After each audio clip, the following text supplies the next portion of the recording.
because I can't control all that bullshit. I can't control how people respond. I can't control what people do, but I can control me.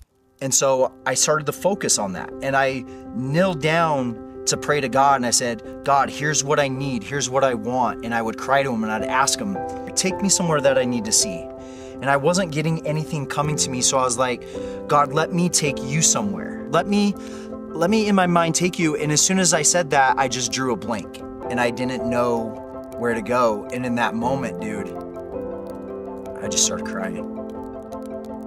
I just started bawling. I let out probably a decade's worth of tears in that moment. And I envisioned, when I did this, I envisioned my son playing with the remote. Grabs the remote and he's trying to flip it, but he doesn't know how to get it. He doesn't know how to get it to what he wants, and he's upset. And I'm like, Tatum, let me help you. And he's like, no, I got it. And he's trying to flip it, and it's like, I want to help him so much in that moment, but he won't let me. And I just felt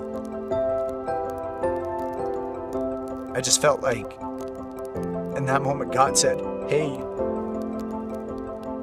give me the remote. Stop trying to control everything.